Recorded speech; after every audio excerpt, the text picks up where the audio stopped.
We'll be starting in about 2 minutes. 1 minute. We'll be starting in 1 minute. I will be proceeding with a format similar to yesterday, for those of you that saw that. And we will see how we go today. Welcome. This is being a calm presence in the storm, leading others effectively through the crisis.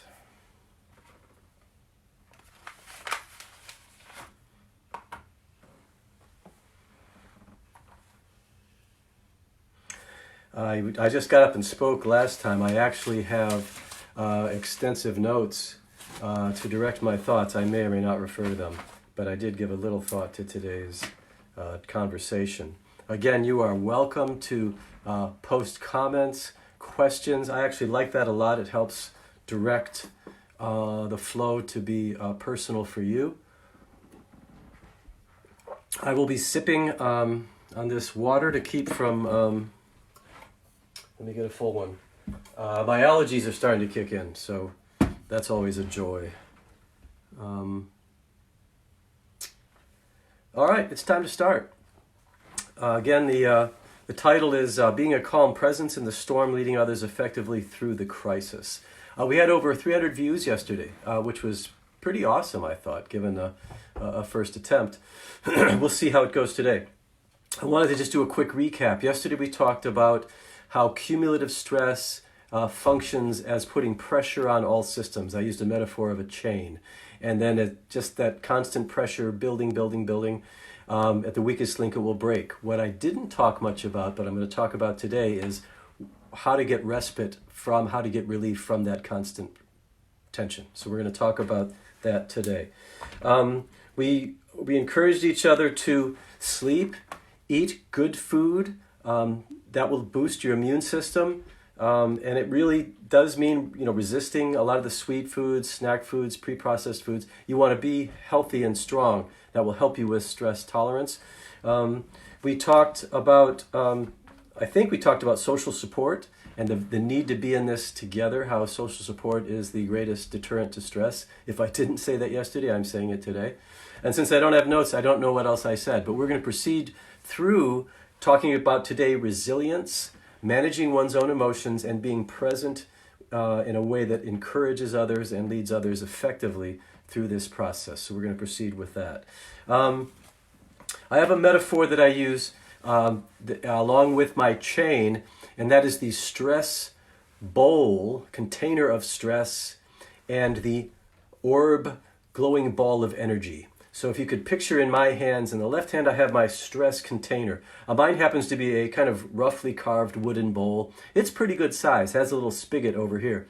And the metaphor here is that stress comes in with using liquid as a metaphor, either dripping, sometimes pouring in. And our task is to figure out how to not let it overflow, because that overflowing is similar to the chain cracking, and then out comes the frailties of who we are in our systems. So this has a little spigot on it. And so my job is to figure out, how do I keep that spigot flowing equally powerfully to keep the levels low? Now, there's some things that automatically reduce your stress bowl content. Chronic pain, a physical illness, puts its own level of stress in there, making it a less volume for other kinds of things. Right now, some of you are just flat out overflowing with stress, and there's nothing you can do about it. It's just the way it's going to be for a little while. So I shared on a post last night that I was tired early in the evening yesterday. I had gotten a really good night's sleep the night before. I felt good about how I spent my day, but I was tired at about 7:30, and so went through dinner and getting ready for today, and just went to bed at 10:30, which for me is a little earlier than normal. But I've learned that for me, if I'm tired, I have to go to bed early. I can't tack on at the other end. It doesn't work. So I intentionally made myself stay in bed a little longer today, even though I was just kind of peacefully praying to get good rest for today. Why was I tired? I was tired because I was trying to live a normal life in an abnormal context. And I posted about, washing clothes and washing hands and being cognizant of distance. But I thought of this later. I'm an introvert. I have an introverted personality. I'm an internal thinker. And so it takes a lot of energy for me to be communicating with people. And I realized the same energy that goes into a conversation, and actually it's like 4 times the energy that goes into this kind of thing where I'm in what I call a performance mode. Even when I'm doing a lot of texting, I'm doing a lot of Facebook messaging, people are communicating with me, which I welcome. But I find that also is draining my introversion time and my time which is just me. So I'm going to have to figure out, as some of you, if you can relate to this, some of you are going to have to figure out, so how do I, in this busy context, particularly if you're a leader and you're having to communicate, by text and email instead of face-to-face meetings. We just had a really good meeting today with my testing team, all online, but it's different. And so it's dripping. It's not pouring, some of these things, that they're dripping. And I realized last night, okay, I'm not getting enough introverted time. And so I'm going to run today, and that is part of my introverted time. And I think I will just write a little bit this evening that isn't to somebody. That helps me also, just kind of organize myself. So I'm trying to figure out how to do this. And this theme of self-care, knowing oneself, another thing I said yesterday was knowing self, knowing others, and knowing God are inseparable. If I don't have a feedback loop from people, I am going to miss some things about me that are really important. And if I'm disconnected from God, then I'm missing the whole, however you all think about the input that God has through His Word, His Spirit in your life. So these 3 things are important.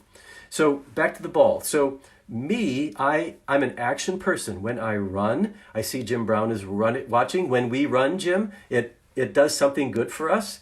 It gives us in our own space. It helps us to get that active energy that we have, purposefully directed rather than held up all inside, so we're tense and anxious. When I write, it does the same thing. If I do some journaling or writing or working on projects, that helps me. You have to figure out what helps you. Some of you really just need more sleep. You need more TV time. You need just passive kinds of things like that. Some of you need more conversational time, so you really have to hold on to, texting and calling and FaceTime and all that kind of stuff. But you have to figure that out. So you have to know what drains your own stress bowl. And no one can do that for you. You can get help from others. Social support helps us a lot. You have to figure that out. Now over here, they're very much closely related. In this hand is the orb of energy, and every breath you take takes a little bit of energy. Everything you do. I'm going to use a lot of energy in this next few minutes because I'm speaking. And so again, stressed out is when the when the bowl is overflowing. And we can't shut it down, but we still have energy. That's stressed out. Burned out, this is why I use this metaphor. Burned out is overflow, nothing over here. That is burned out. Now, stressed out, my friend Gary Sweeten, he's one of my mentors. I heard him speak years ago. I've used this ever since. Stressed out is, the metaphor is your vehicle, right? Stressed out is, I'm out of gas. What do you have to do? Just fill up.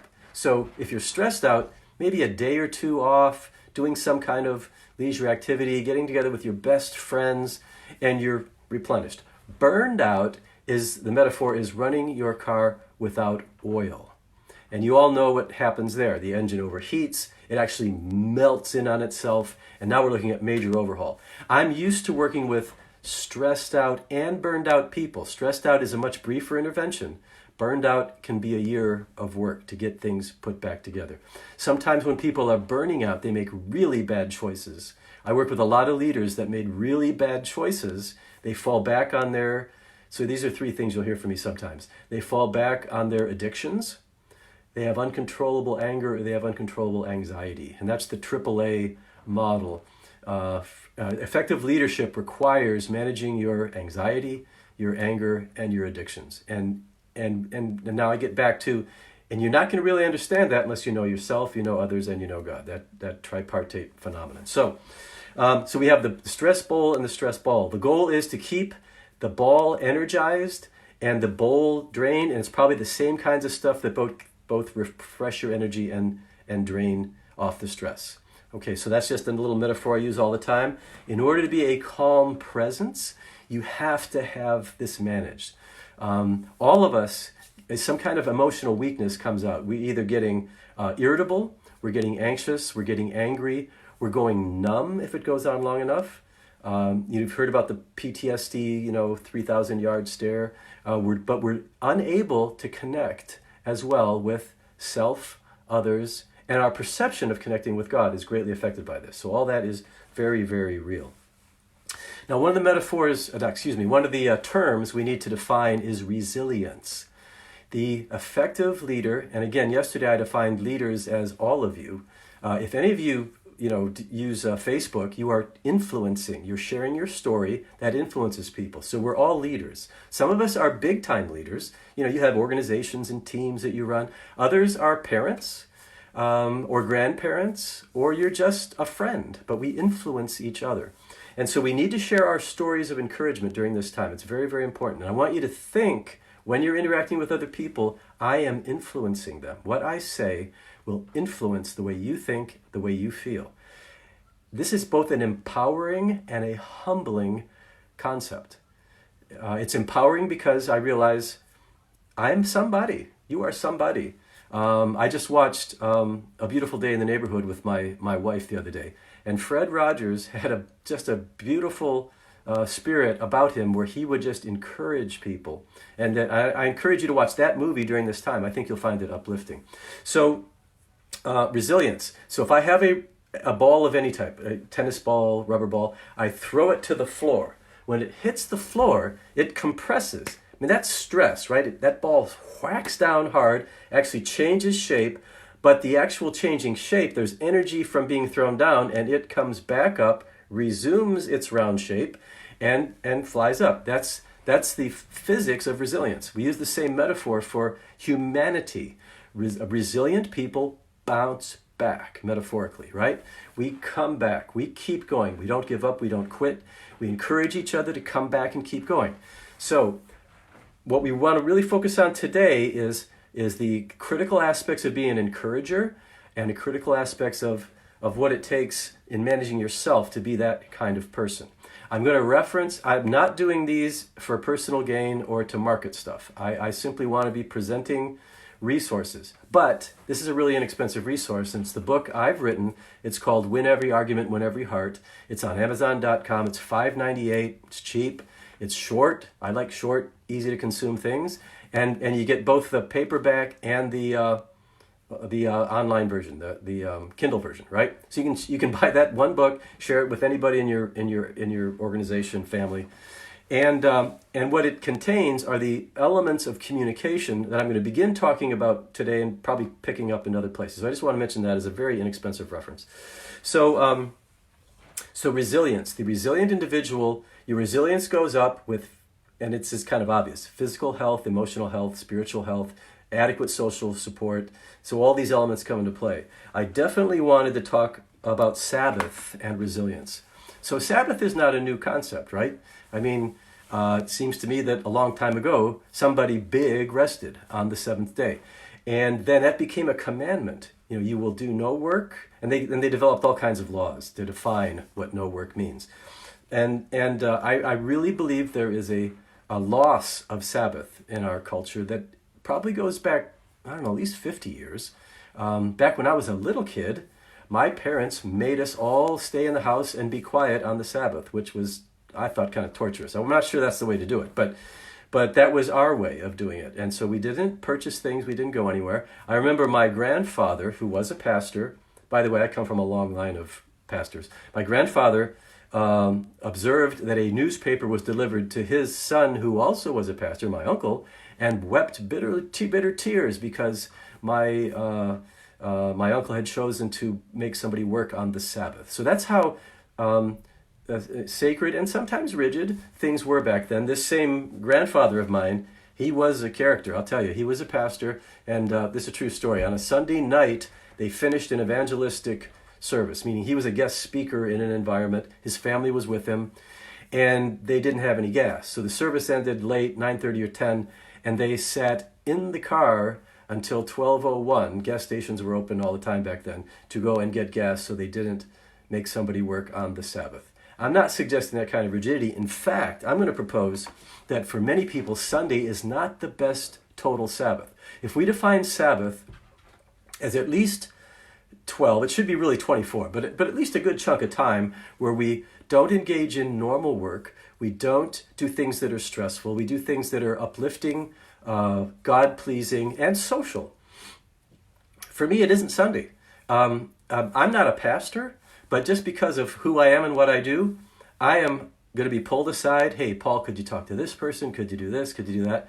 Now, that's fine. I don't mind that at all. But my Sabbath typically is Friday night to sometime Saturday, or maybe sometime Saturday till Sunday morning. At least that's what I call the Sabbath. And actually, that is the seventh day anyway, so I'm actually being really good old school with that. So my point is that that you were designed to need a break of a number of hours from your labor.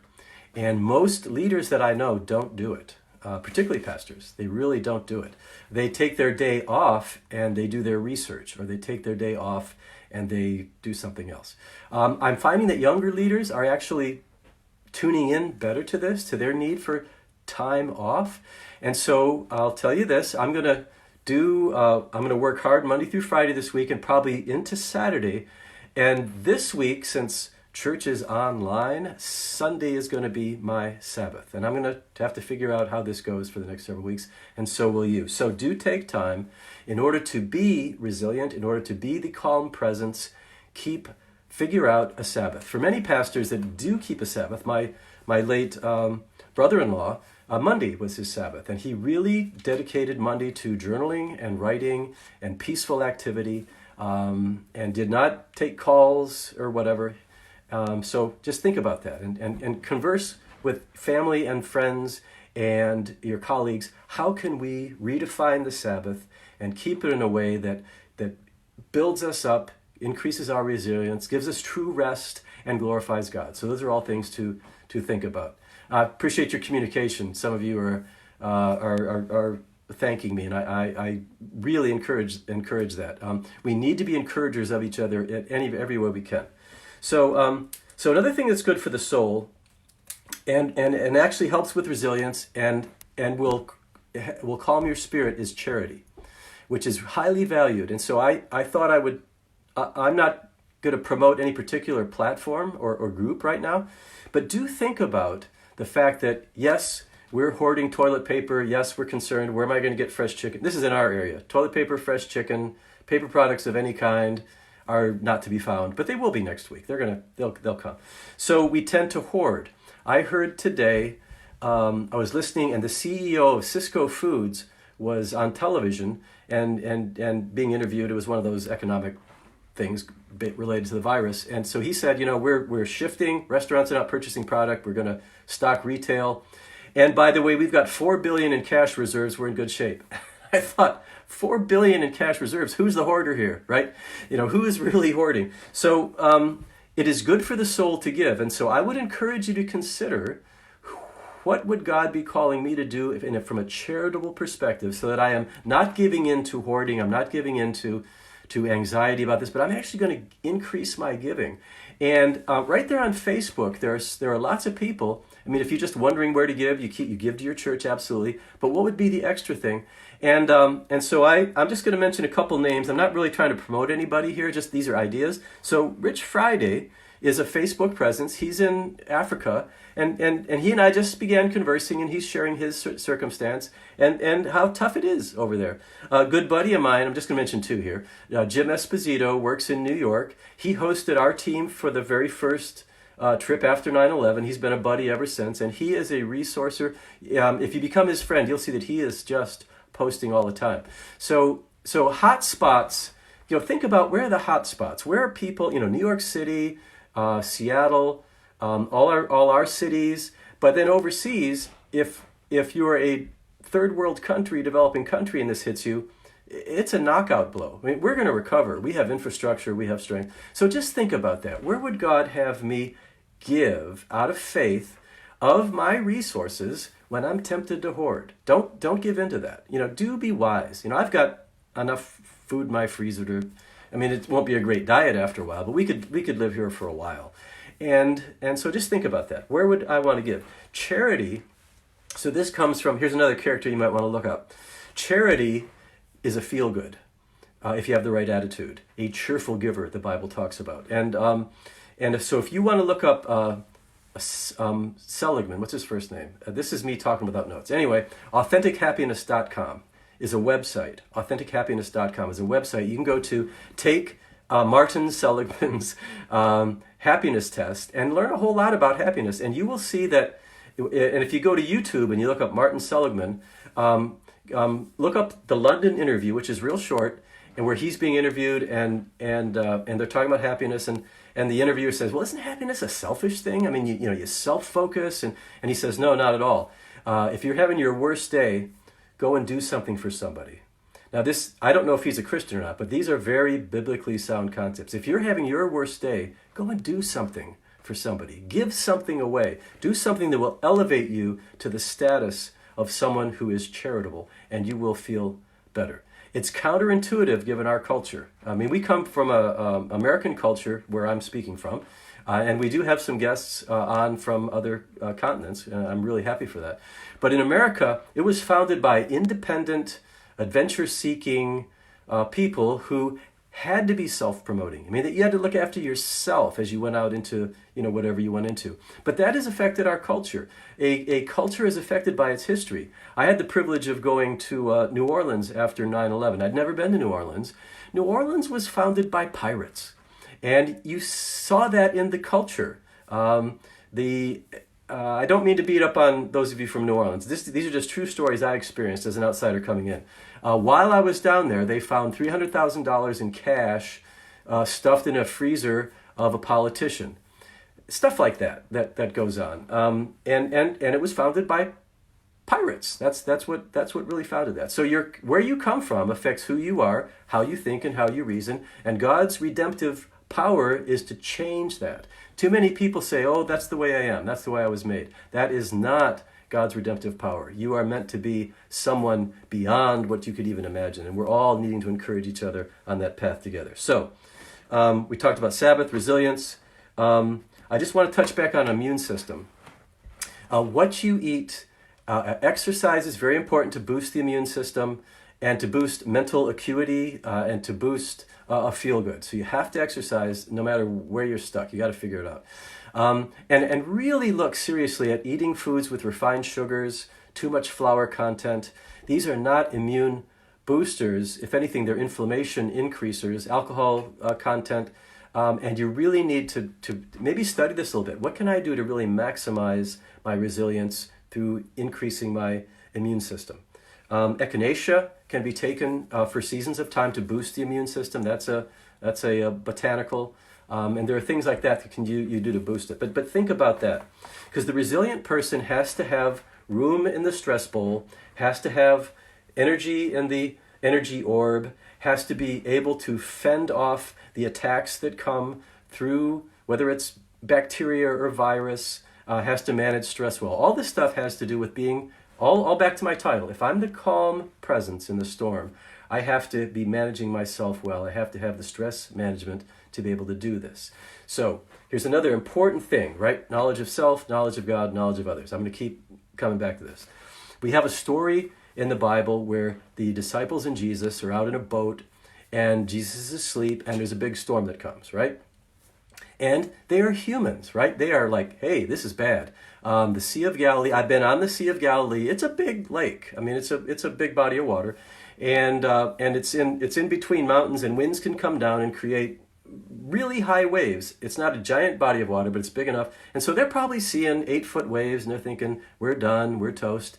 Wake up, Master. They wake up Jesus. Wake up, wake up. And this is a really bad paraphrase. I don't have the text before me. But he essentially says, why are you afraid? Which is like, come on, really. Why are we afraid? Look. And his point was, I am here. And then he simply says, in the King James Version, peace, be still, and the waves collapse. They are amazed. Who is this man that even the winds and the waves obey him?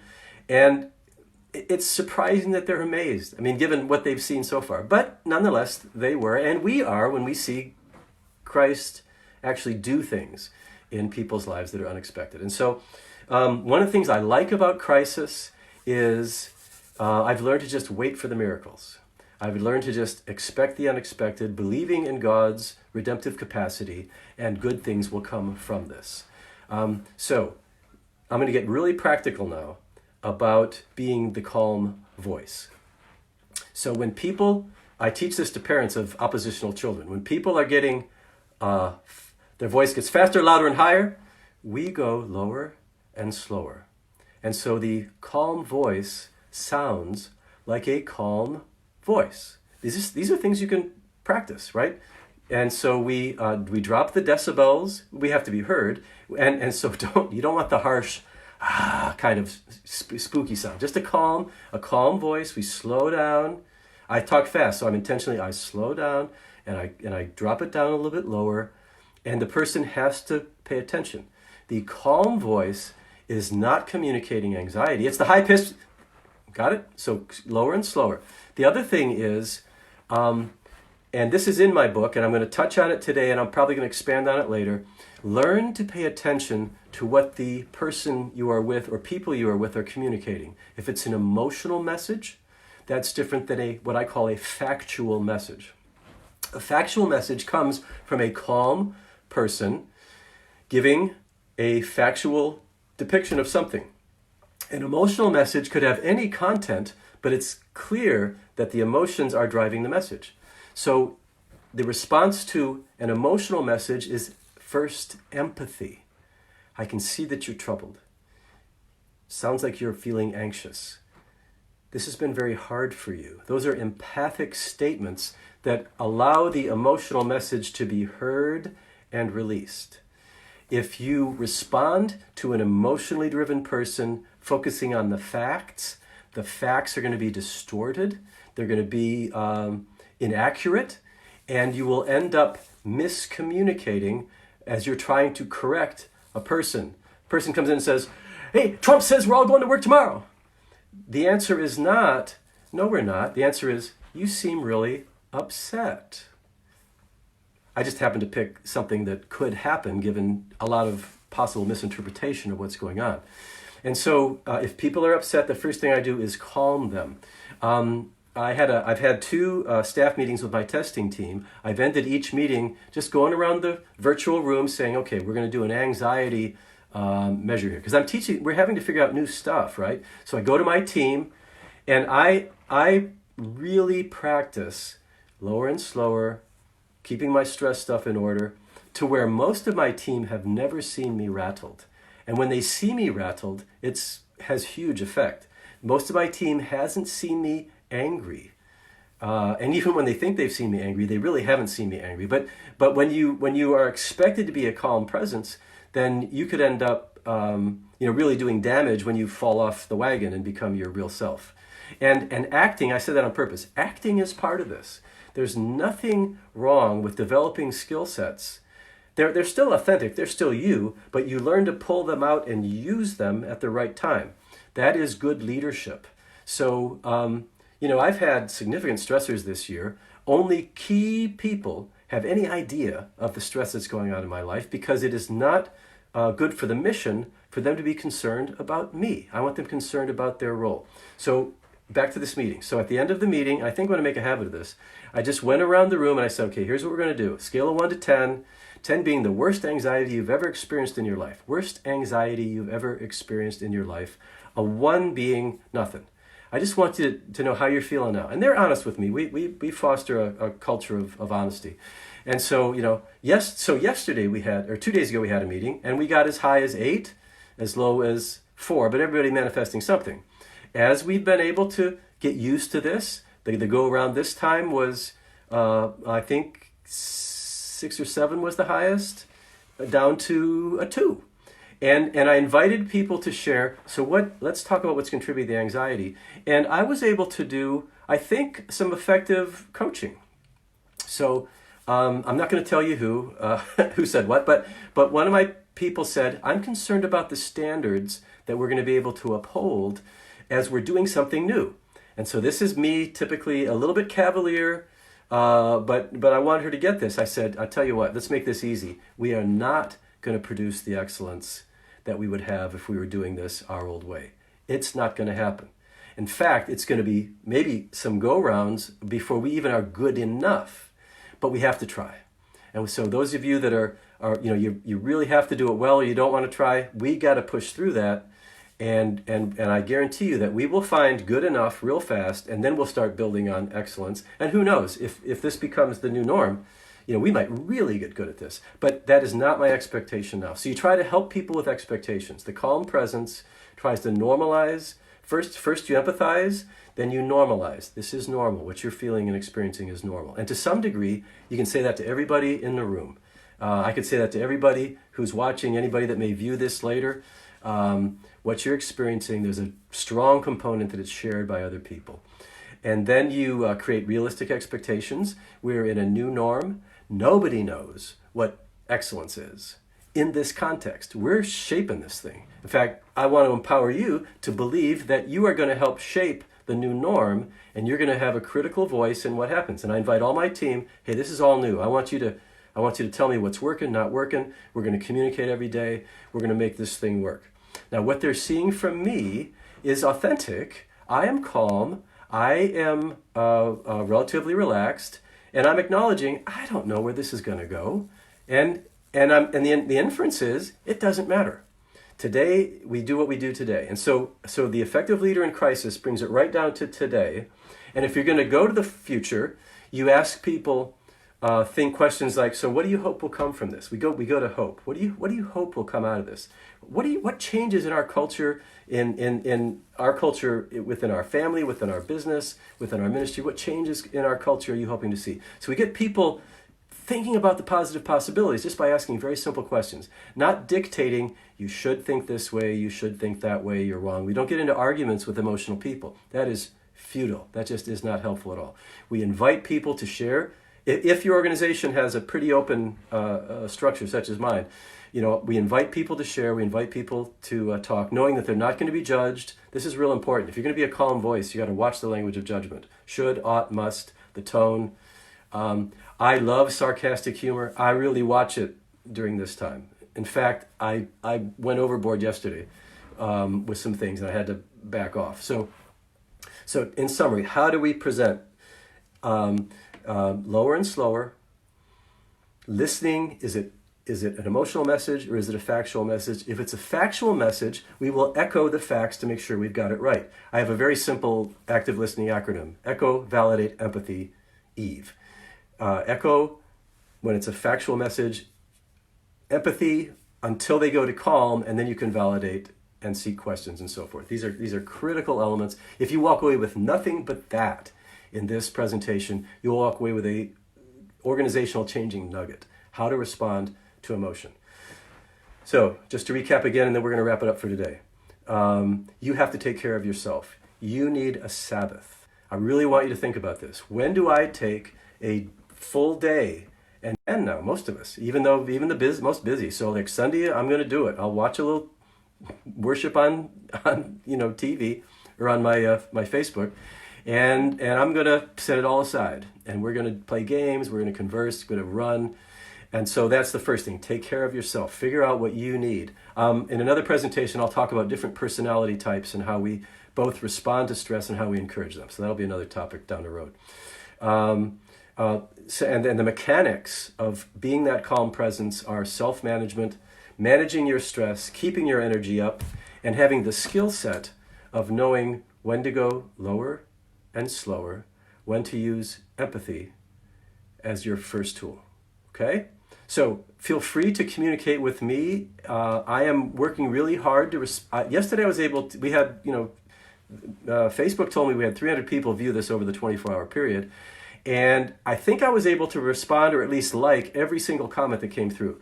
I don't know if I can do that forever, but my goal is to model effective leadership as we do this, which is a lot of communication, and that takes time and energy for an introvert, but I'm not shirking from that. I'm just going to have to figure out how to do other things, right? So consider charity as a direct expression of your faith and love, and believe that it will build you up. Move away from hoarding, if at all possible, but do have enough, and enough to share even. So one of the things that I'm considering is contacting my neighbors regularly and say, hey, do you need anything? and manifest a spirit of charity. This can be a tremendous ministry in your community. You know, I have 2 coats. Would you like one? Does this sound familiar? I have 2 rolls of toilet paper. Do you need one? Trusting that we will get it sooner or later, or we have a good washcloth and we'll make it through. So be good to each other, encourage one another. I'm going to be back tomorrow. I'll figure out what the topic is sometime between now and then. And if you want to hear something specific, someone wanted me to talk about what to do when, what can leaders do to guide people through solitude. So I'll do something like that before we get done this week as well. My goal is Monday through Friday, maybe Saturday, since a lot of people who still are working will be able to do that. Taking a break on Sunday, and then I will assess whether I believe that what I'm doing has value to continue. And that will be in part if people still show interest by the end of the week. And if there are things that you want to do, let me know. God bless. Take care of yourselves. Take care of each other. And we're going to see this through together. You are a community, even now. Look at the comments on my Facebook page and get to know each other. Be a group. All right. God bless. We're going to exit this thing. Take care.